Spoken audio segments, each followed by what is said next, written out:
Good morning welcome back to my channel आमी सुधा और हमार हैप्पी हैप्पी मन डेली ब्लग चैनेले तुम्हारे अनेक अनेक स्वागत। तो आज के होच्छे बुधवार और बुधवारे सकालेई गुरुजनदेर चरणे प्रथमे प्रणाम, तारपर छोटोदेरके बुक भरा भालोबासा दिए आमी आमार ब्लगटा एखान थेके स्टार्ट करछि। और जारा आमार नतून भिउयार्स तारा प्लिज आमार चैनलटा सबस्क्राइब करे पाशे थाकार अनुरोध रइलो। और जारा आमार पुरानो बंधु तारा एकटा कमेंटेर माध्यमे अति अवश्यई जानानोर चेष्टा करो आमार ब्लगगुलो तोमादेर केमन लागे। तो सकालेर पुजो तो अलरेडी कमप्लीट करे फेलेछि। तबुओ देखो फुल गाछेर काछे चले एसेछि, केन जानो तो गाছে प्रचुर पोकाओ धरेছে, आबार शुकनो फुलगुलो आछे जाते शुकनो फुले गाछगुलो एनार्जी ग्रो ना करे और शुकनो पातातेও যেন एनार्जी ग्रो ना करे, नतून फुले যেন एनार्जी ग्रो करे, সেই জন্যই আমি চলে এসেছি একটু সেবা শুশ্রূষা করতে। আসলে কি জানো তো গাছগুলো আমার সন্তানের মতো, তাই এগুলো যত্ন না করে আমি খুব একটা পারি না। ওরা প্রত্যেকেই আমার সাথে যেন একটু একটু করে কথা বলার চেষ্টা করে। আর কাল ছিল আমার মঙ্গলবারের ব্রত, তাই একটু শরীরটা খারাপ করছে, মানে সারাদিন মুড়ি খেয়েছি তারপর লুচি, তো এগুলো খেয়ে আমার গলাবুক একটু জ্বালা করছিল, তাই চা তো সকালে করেছি কিন্তু চা খাইনি।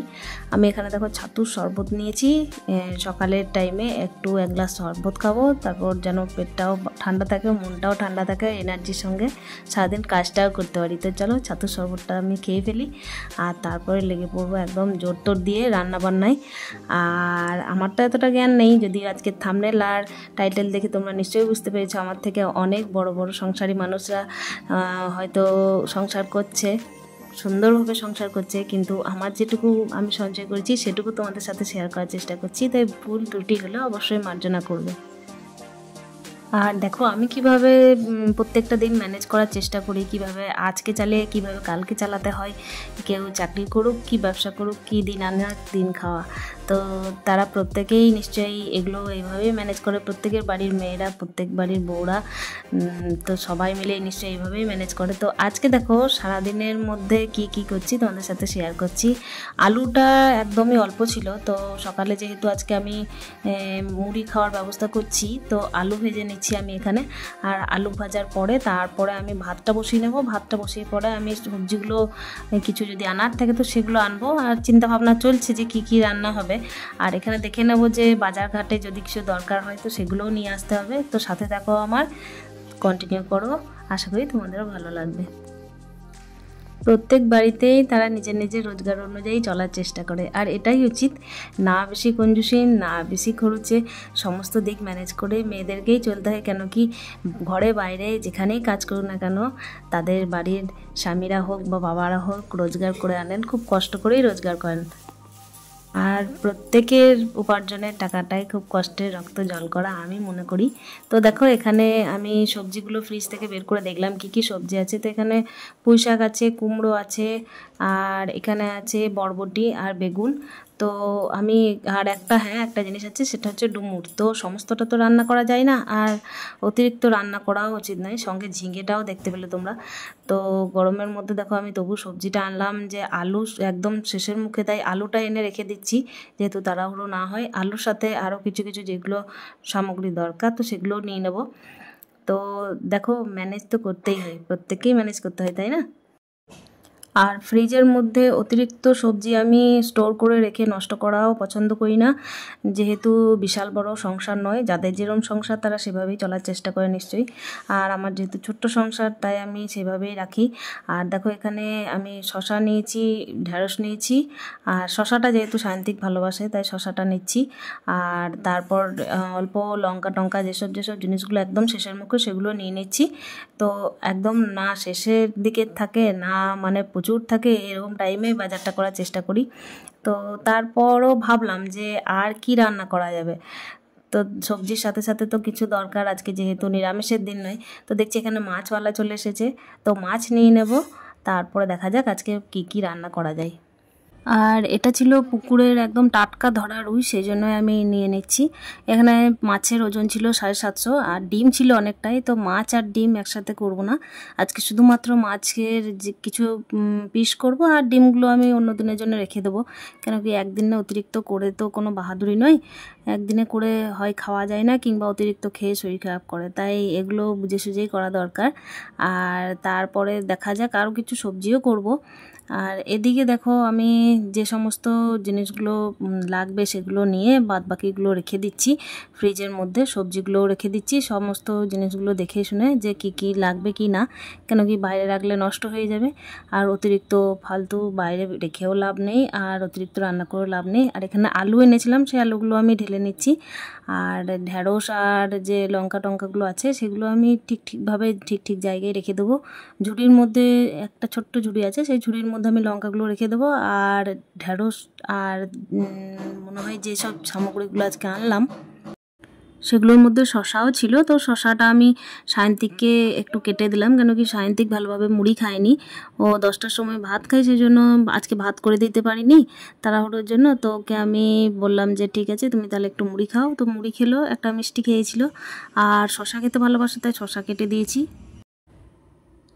আর এদিকে আমারও টিফিনটা কমপ্লিট হয়ে গেছে, তারপর এখন রান্নায় বসে পড়বো, কেন কি ভাত আর ডাল ছাড়া আর কিচ্ছু হয়নি। রাত্রিবেলায় ডিমটা আনা হয়েছিল, তো সেই ডিমগুলো আমি ঠিকভাবে ফ্রিজে রেখে রাত্রে এই যে করেছিলাম একটা, তো এটা হচ্ছে রাত্রের ক্লিপ।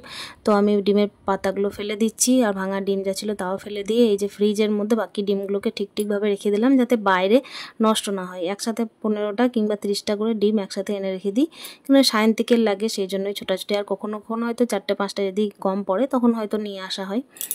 এখানে দেখো উচ্ছে ভাজা করছি, যেহেতু প্রত্যেক দিন উচ্ছে ভাজাটা আমাদের বাড়িতে হয়ে ওঠে না। সায়ন্তিকের শুক্রবার জন্মবার, ওর বাবার বৃহস্পতিবার জন্মবার, আর শনিবার মঙ্গলবার তো এমনিই খায় না, তো সেহেতু উচ্ছে ভাজাটা প্রত্যেক দিন হয়েও ওঠে না। তাই যে সমস্ত বারে শুধুমাত্র উচ্ছে ভাজাটা খাওয়া যায় সেই সমস্ত বারগুলোতে খাওয়ার চেষ্টা করি। বিশেষ করে সোমবার আর বুধবারই আমি পাই, তাছাড়া আর পাওয়া যায় না, কিছু না কিছু লেগেই থাকে। আর এখানে দেখো সমস্ত মাছ আমি করিনি, কিছু মাছে আমি লবণ হলুদ মাখিয়ে তারপর কড়াইয়ে আমি একদম সাঁতার কাটার জন্য দিয়ে দিচ্ছি। তো বাকি মাছ কিছুটা 3-4 পিস ছিল আর ডিম ছিল, সেগুলো একদম রেখে দিয়েছি। এখানে মাছ ভাজা চলছে। এখানে আমি দেখো মশলা করে নিচ্ছি, পেঁয়াজ আছে, লঙ্কা আছে, আর এখানে একটা স্পেশাল মশলা, এটা আমার শাশুড়ি আমাকে বলে দিয়েছেন, তো আমি শাশুড়ির কথা মতো এই যে একটা স্পেশাল মশলা দিয়েছি, এটা একদম গুঁড়ো করে রেখেছিলাম, তো সেটা মিশিয়ে দিচ্ছি। আর একটু সর্ষে দিয়েছি আর জিরে। তারপরে ভাবছি যে মাছটা আম দিয়ে করব। এই দেখো আমও চলে এসেছে, কাঁচা আম দিয়ে মাছের ঝোল গরমের দিনে দারুণ লাগে, তাই না? আর এখানে একদম মশলা কষানো রেডি। মশলা কষিয়ে তারপরে আমি আর এর মাঝে আমি আলু একটু সেদ্ধ করে একদম স্যালো ফ্রাই করে রেখে দিয়েছিলাম, তো মাছও ফ্রাই করে রেখে দিয়েছি। তো সেগুলোকে আমি মশলা কষিয়ে তারপর আমও এদিকে সেদ্ধ করা হয়ে গেছে, সব কিছুই ভুলে যাচ্ছি বলতে। তো যাই হোক, এগুলো সব দিয়ে আমি তারপরে মশলাটা সুন্দর করে কষিয়ে তারপরে এর মধ্যে একদম জল দিয়ে আম, আলু, মাছ সমস্তটাই দিয়ে ফেলবো। তারপরে এই দেখো ঝোলটাও ফুটতে আরম্ভ করে দিয়েছে। আর এখানে আমি মাছ, আলু আর আমটা প্রেসারে সেদ্ধ করেছিলাম। বলতে সিটি দিইনি, কিন্তু যেহেতু কড়াইটা ফাঁকা ছিল না, তাই আমি প্রেসারের মধ্যে হালকা সিদ্ধ করে রেখে দিয়েছিলাম। তো আম, আলু, মাছ আমি সমস্তটা মিশিয়ে নেব, আর তারপরেই ঝোল আমার একদম রেডি হয়ে যাবে। মাছের ঝোল তো এইদিকে রেডি। তো যদি দেখে ভালো লাগছে তো অতি অবশ্যই একটা লাইক করো, কমেন্ট করো, আর ভিডিওটা যদি ভালো লেগে থাকে তো অতি অবশ্যই একটা সাবস্ক্রাইব করো। তো দেখো এর মাঝে আমার এই যে মামার মেয়ে রান্না করতে করতে এদিকে এসে আমার সাথে একটু গল্প করছিল। ওর এমনি কোনো আমার সাথে দেখা করার উদ্দেশ্যে নয়, ব্যাংকে এসেছে, তার জন্য একটু সময় পেয়ে ফাঁকে এসেছে, শুনতে পেলে আমাকে হয়তো বকা দেবে।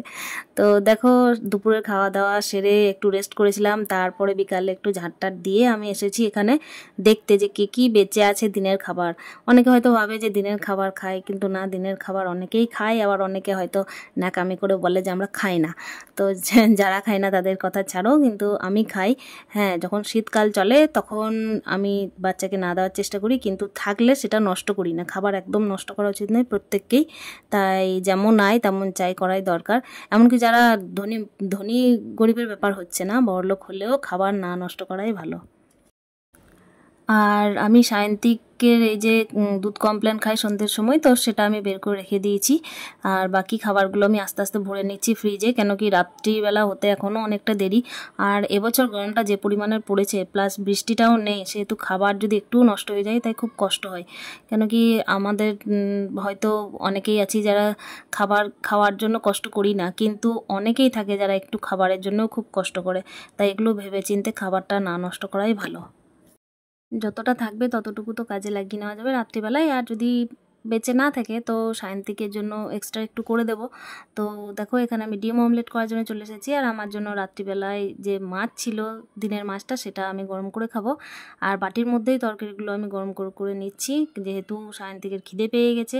আর এদিকে কড়াইয়ের মধ্যে আমি ডিম অমলেটটা করে নেব। কখনো পেঁয়াজ দিয়ে ডিম খাই, কখনো আবার ভুজিয়া করে খাই। তো যখন যেরকম চাই তখন সেরকমই করে দেওয়ার চেষ্টা করি।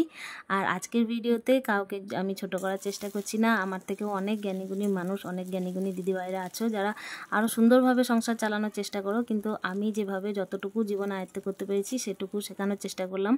তো আমার থেকেও যারা গুরুজন বড় আছো দিদিভাইরা, তারা আমার ক্ষমা করো যদি কোথাও আমি জ্ঞান বেশি দিয়ে ফেললাম। আর যদি একটুও ভালো লেগে থাকে তো অবশ্যই আশীর্বাদ করো আমাকে, যে জীবনে যেন গুছিয়ে চলতে পারি। আর দেখো আমি রাত্রিবেলায় খাবার দাবার নিয়ে চলে এসেছি। দেখা হচ্ছে নেক্সট ব্লগে, ততক্ষণের জন্য স্টে হ্যাপি হ্যাপি হ্যাপি।